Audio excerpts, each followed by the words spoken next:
I'm Leonard Riggs, and this is my podcast From My Head to Your Ears. And I've tossed about several ideas on what my next podcast is going to be. And I started, and it just kind of lose interest. But what I keep going back to in my heart and in my mind is my sisters. And I've been very fortunate to have 4 older sisters. I am the baby of the family. I am 6.5 years younger than my youngest sister. And my oldest sister was, 18 when I was born, I want to think. And my next oldest sister was 14 or almost 14 when I was born, or almost 15. I'd have to figure it out. And then Kim was 9, and then Cindy was 6.5. So that's quite a bit of age difference in your siblings. I've always been the baby brother.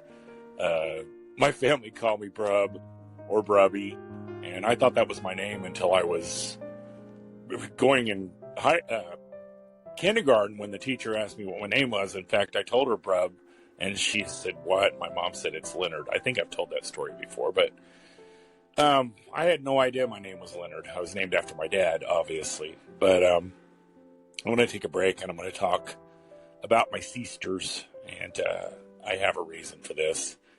I'm Leonard Riggs. This is my podcast From My Head to Your Ears.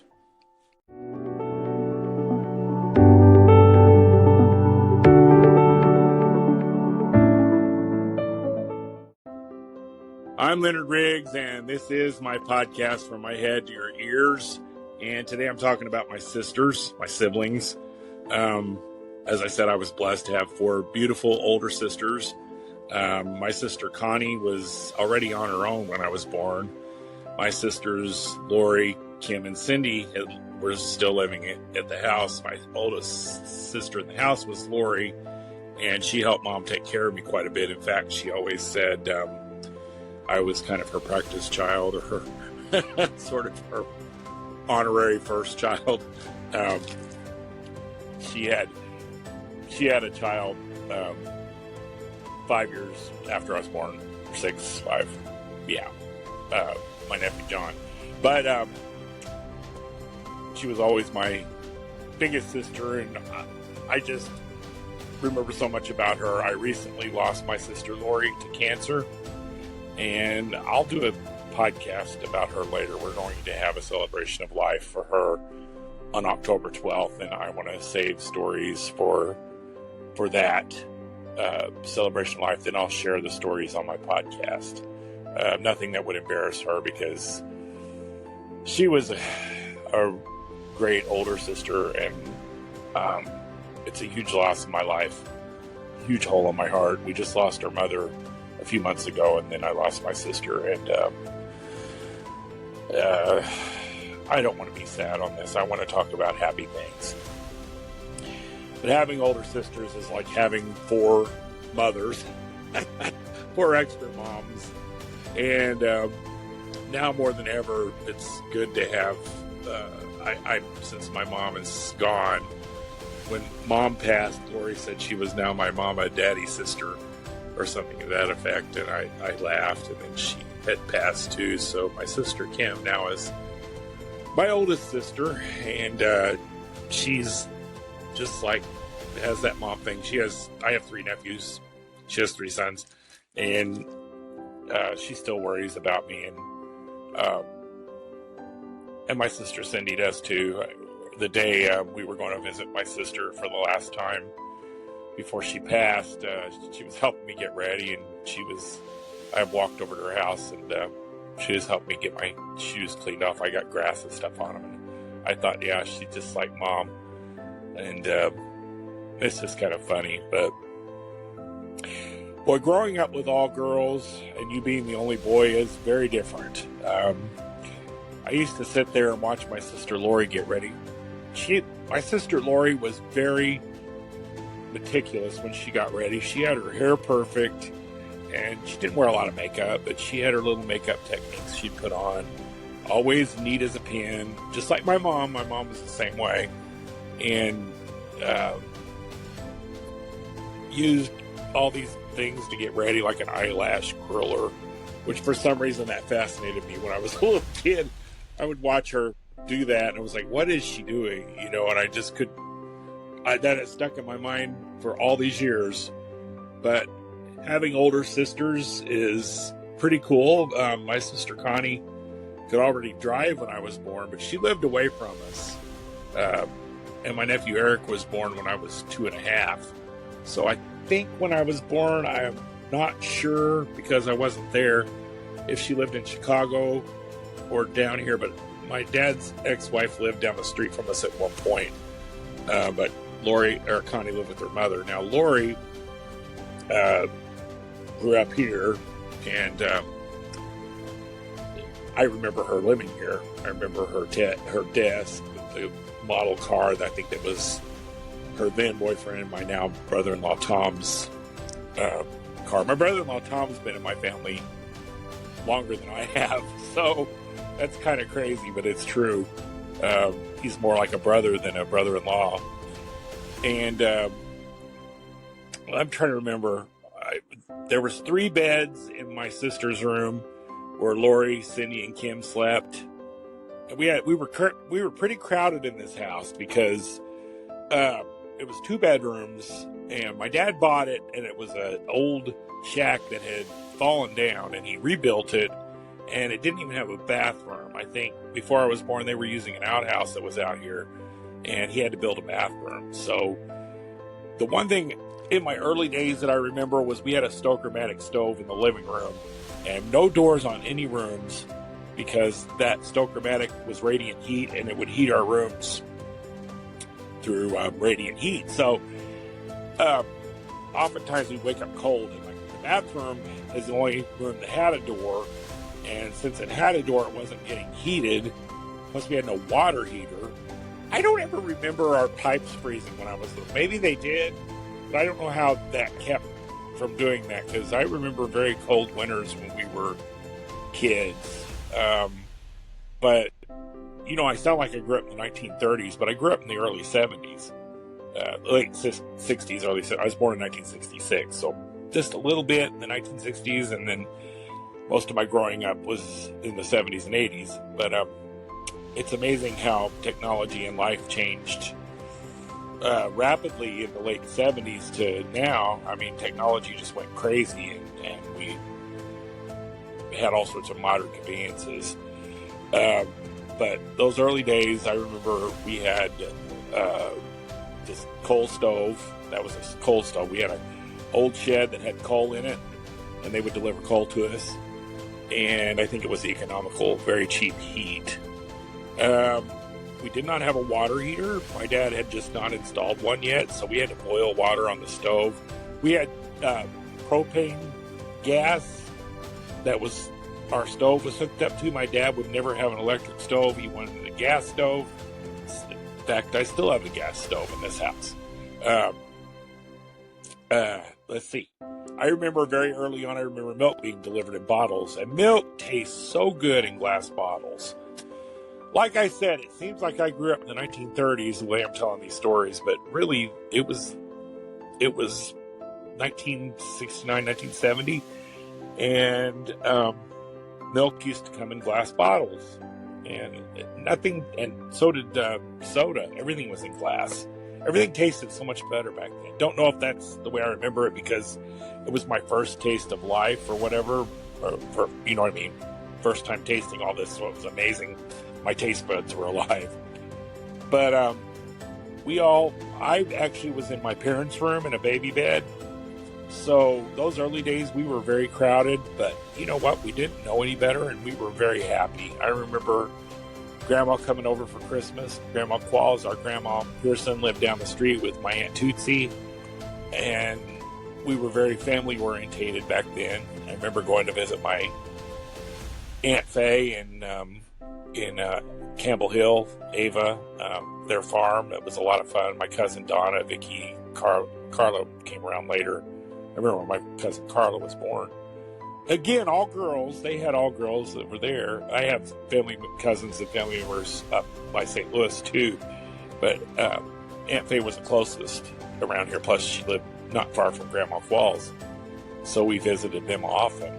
And I love my cousins. I love all my cousins on both sides of the family. They're great people. I have a very good family, and I'm very proud of them, all of them. I love every one of them. Just that shout out to all my cousins. I love all of you guys. You're very, very close to my heart. But I remember my Lori, I should probably just take sister by sister and talk about it. Connie was, like I said, she was on her own already at 18, or she lived with her mom, and she was very much grown up.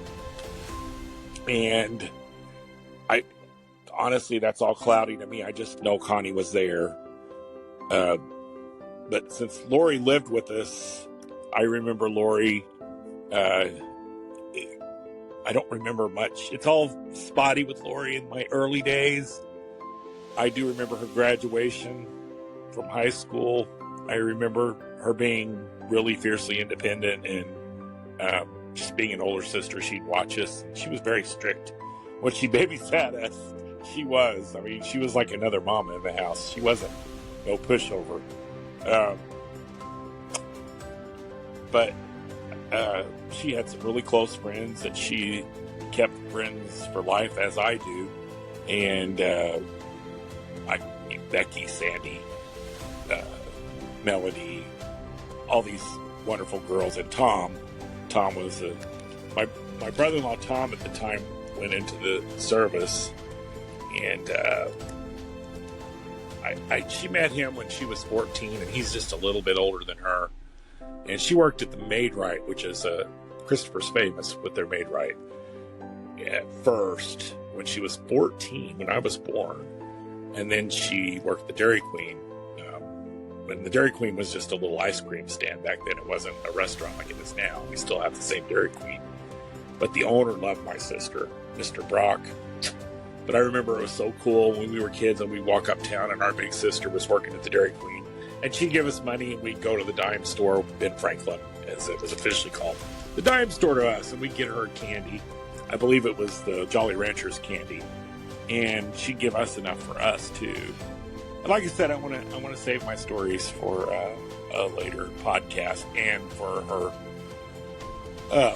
celebration of life. So, but Kim was our ringleader. She was still a kid because when I was a little kid, she still was a little kid too. She was 9 years old, 10, 11, those preteens. And we had, again, I was surrounded by girls. My neighbors were all girls, Lori and Kelly and their Aunt Patty, who was their age. And this neighborhood was very close-knit, and the neighborhood moms were close-knit, and our dads were our dads. Our dads all worked. So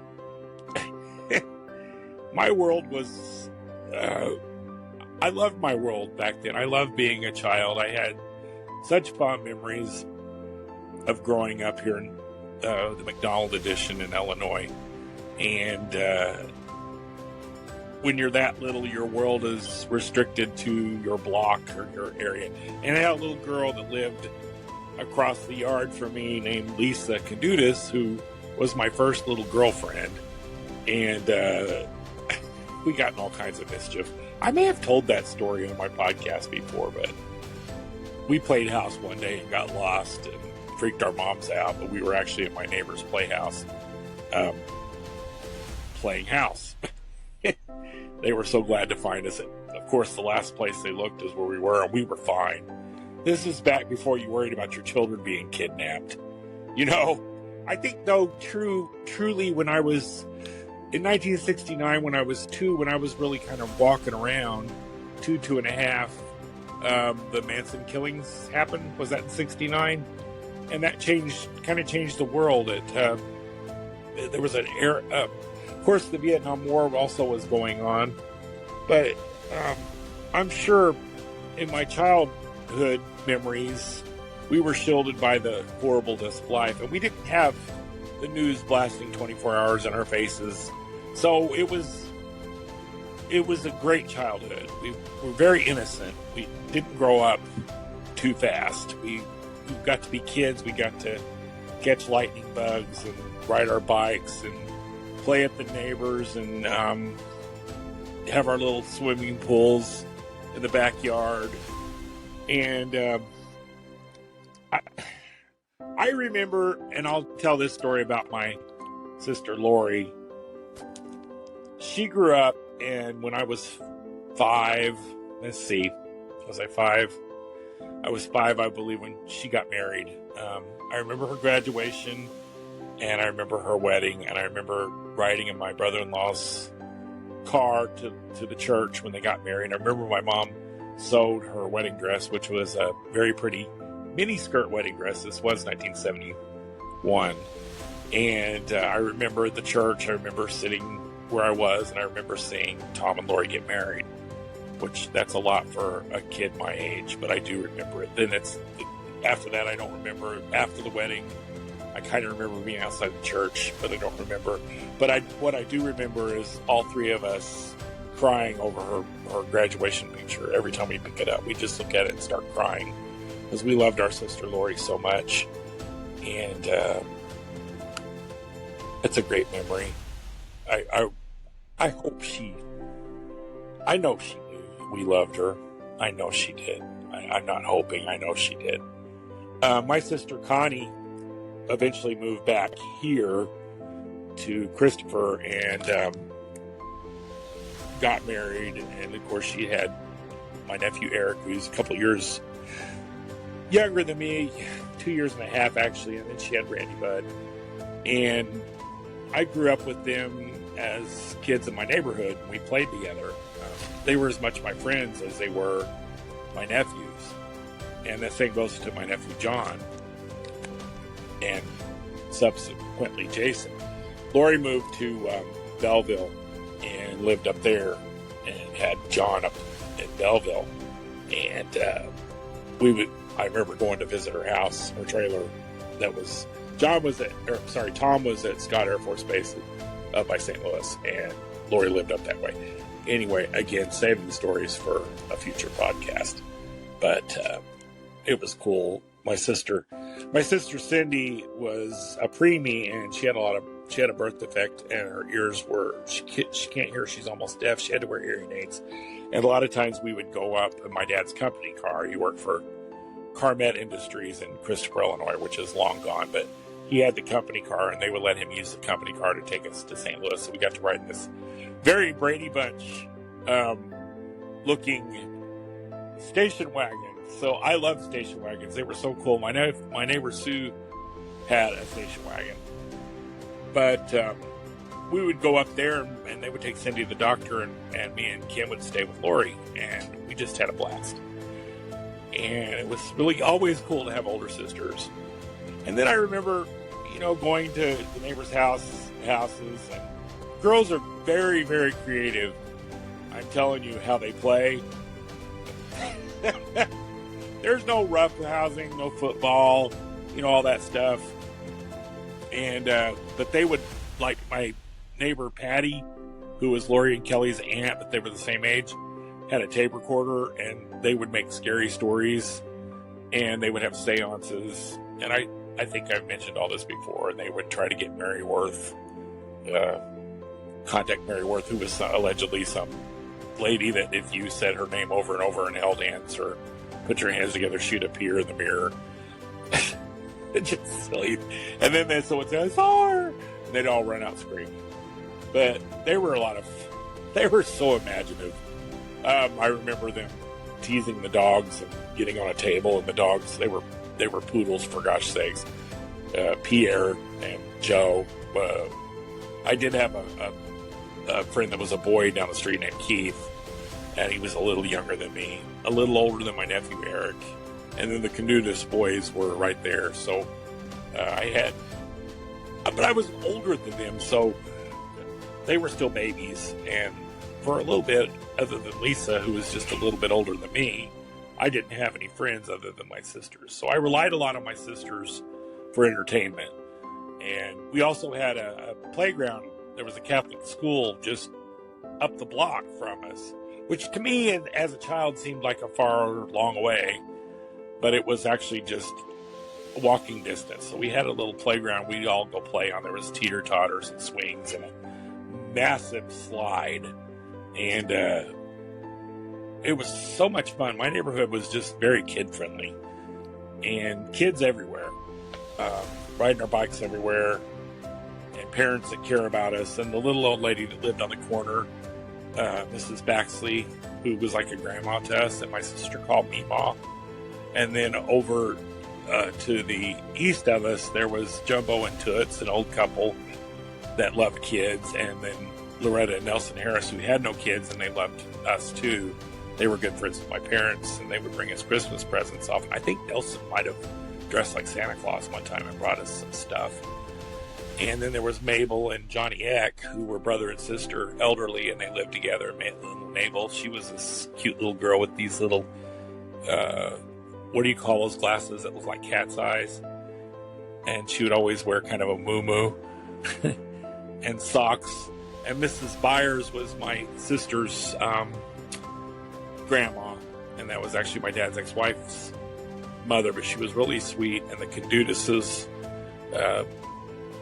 lived up the road, like I said, and Linda, the daughter of Lowell, and her mama babysat us quite often. And she had Kevin and Mike, and we called him Pierre, and just kids everywhere in my neighborhood. So we just had a blast, and we'd play until night. And then my cousin Scott would come visit, and he fell in love with my neighbor girl, Lori, and they were like 6. And it was always fun when Scott would come stay with us, as he'd sleep on our couch. But he was totally in love with Lori from the very beginning, and they eventually married, and they've been together for many years now. That's a really good love story. I should do a podcast on that, but I love Scott's like an older brother to me. I remember my sister Kim, when Lori left and Kim took over as the babysitter, she was different than Lori. She was very much a kid, and oftentimes she'd scare us. I remember one time her putting dark makeup under her eyes and laying on the couch next to she's dead, or she'd put a scarf over her head and try to scare us. And Kim was very spooky. She liked scary movies, and she was always the one to beg Dad to watch Dracula late at night. She loved monster movies and scary things. Cindy was very tiny for her age, and actually, just to look at us, it looked like we were twins or closer in age than we were. But that bugged her too. She liked to play with the older girls, but they treated her like a little baby because she was so little. And she got held back in school because of her size. She was very tiny. When I was 1, there's pictures to prove this. When I was 6 months old, I was almost as big as her. That's how tiny she was. And me and her played a lot. She was more like a little kid than my sister Kim, because what was sad is when the girls started liking boys and starting moving into their teen years, and they started, laying out in the sun and doing girly girl things, and we didn't play like we used to, and they got older, and kind of friendships, our neighborhood friendships, kind of it just happens. We weren't as close of friends as we were when we were small.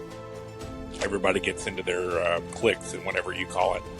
But they're still family to me, extended family. But Cindy and I, we just play like brother and sister. We'd pretend we were... we would pretend like we were Roger and Sarah. And we just had our little play games that we played. And when my sisters went to school and I was left with myself, it was so depressing for me. I was lost. Like I said, that's when I played with Lisa, and then Keith was getting to where he could play outside, and I would go to his house. He just lived up the street for me, and my nephew Eric was around at his grandma Byers's, and Mike and Kevin. So as we grew up, we kind of got our own friends and stuff. But I was a notorious non-athlete. When Keith's older brother wanted to teach us football, he was trying to teach me football, and I was terrible at it. My dad was a huge athlete, and he tried to show me how to throw a ball and stuff, and I don't like anything I'm not good at. I have no athletic ability whatsoever. The only thing I might have been good at was running. I probably could have been a track star. My dad was an all-around athlete. But when Connie moved back, though, she would take us places. She'd take us trick-or-treating, and she was everything a big sister could be. And I'd often go to her house and play. And at one point, she lived in our neighborhood. And I remember when my niece Natalie was born, and I remember getting off the bus. She lived right by my bus stop, and I walked over there and see her when she was newborn. I just remember how cute pink she was when she was born. The good old days, I'm telling you. We had so much fun here. I'm going to take a little break. I've talked 25 minutes almost in this segment. So many good memories. I could talk all day about my childhood. It was really wonderful. I'm Linda Riggs, and this is my podcast. From my head to your ears, I'll be right back.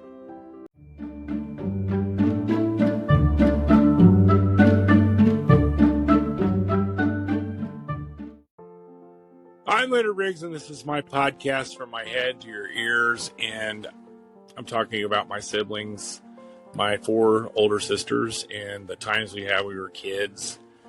And I mentioned I lost my sister Lori a couple of weeks ago to Canada after a long battle of breast cancer and COPD. And my poor sister was so sick for so many years of her life, but she did have some good times.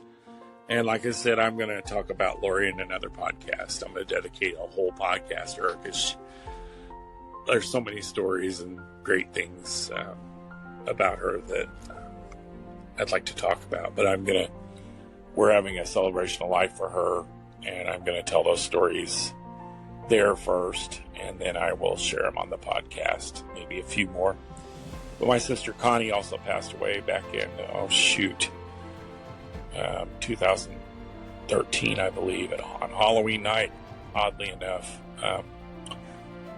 Connie was a fellow horror fan film too, and our last conversation was about scary movies. And then she died suddenly of a pulmonary embolism. And again, my sister Connie was down the street from us and part of my everyday life. She'd often come hang with me at my store, and was worried about us. Connie was a cool older sister that took us everywhere. We actually saw Olivia Newton-John together in St. Louis. And I had a great afternoon. It was one of my favorite trips with my sister Connie ever. With just me and her, and we got to see Olivia Newton-John. And then I did the same trip with my sister Kim. We went to Columbia, Missouri, and we had a great road trip. And that was in fall. And we didn't realize Columbia, Missouri was as far away as it was. But we had a great time. Now, my sister Lori shares the Cancun trip with me. And again, I'm saving those stories for later, but I won a trip to Cancun through my company. And my sister Lori used to let me come down and take vacations and spend the weekend. We'd go to Cape Girardeau and shop and have a good time, go to the movies. And her and my brother-in-law put me up and fed me, and I loved going to her house. It was so peaceful. And I'd spend my vacation there and just get away from all my worries. But when I won that trip to Cancun, it was no doubt in my mind who I was going to take. So I took my sister Lori, and that's when her health was still, she was kind of on, what do you call it, she was in remission, I guess you'd say. Or she was actually just cancer-free, not in remission. It was between cancer diagnoses. And we had such a great time in Mexico, a lot of funny memories. And I will tell this story. We were in a store in Mexico. It was kind of a gift shop. And one of the clerks kept following her around. And I guess they had a conversation. And he came up to me and he says, I understand you are her brother. And I do a terrible accent. But my name is Ramon, and I want to dance with your sister. And I'm like, well, Ramon, my sister has a husband who has a gun, and he told me to protect her from everything here in Cancun. So the answer has to be no, Ramon. My sister was a blonde, and she was so pretty. So guys were flocking to her. Blondes are very popular in Mexico, apparently, especially Cancun. But we had such a good time, and so many good memories, and a lot of good pictures, and a lot of sightseeing. I was so glad we took that trip. But my sister Cindy, we didn't really go on any trips. But me and her have had brother and sister days where we'd just cook and watch a movie together. And I'd spend the afternoon with her, and we're a long time. I've not done that in a while because I had mom taking care of mom and stuff. And I would like to do those again if she's still around the area, because I don't know, there's chances she might move to Wisconsin to be by my niece. But most of my fondest memories come from my childhood, and I can't beat the childhood I had. We just had so much fun, and I was really blessed with my sisters, and I love them all dearly. And my two oldest sisters, Connie and Lori, they have left a huge hole in my heart. And you never know. I hope they know how much I love them, because it's immeasurable. And I love my sisters, Kim and Cindy, and my parents, and my cousins, and I love my family in general. And I'm saying this publicly because I hope they're listening, and I hope they know that, even though we may not get together, and maybe we grow apart a little bit, and there's days when we don't hear from each other, and we're all busy in our own lives, and they have families, and I've got many nephews and nieces, great nephews and nieces, and even great nephews and nieces at this point in my life. And I'm pushing 60 years old, and if I died right now, I had a great life. And as Olivia Newton-John used to say, anything else that happens to me now is icing on the cake. Me and my three sisters are now the elderly people in our immediate family. Even though I don't feel elderly, I still feel like a child. I saw a great thing about how you feel like an orphan after your parents die. Well, I feel like an orphan because my parents and my two older sisters died. It's just really, really been a strange period of my life.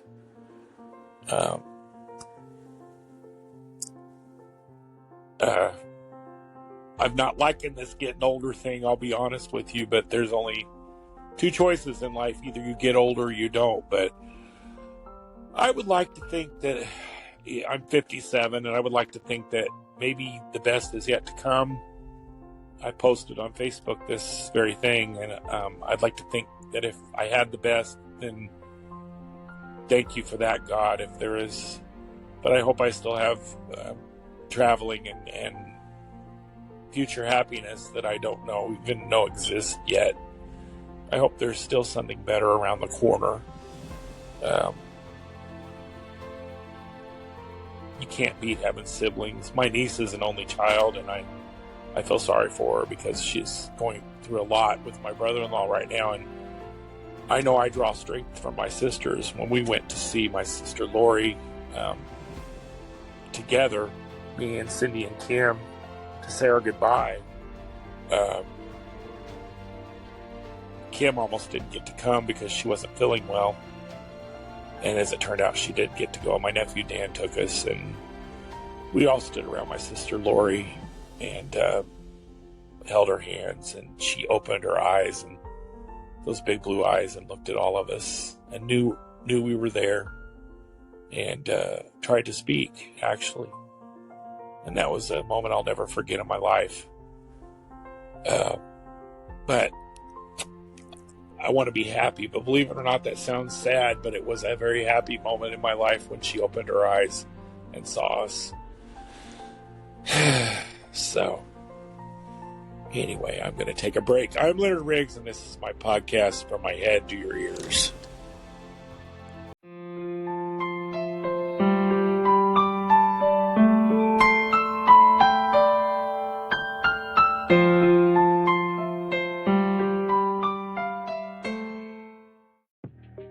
I'm Leonard Riggs, and this is my podcast, From My Head to Your Ears. And I was talking about my sisters, and there's so many more stories to tell.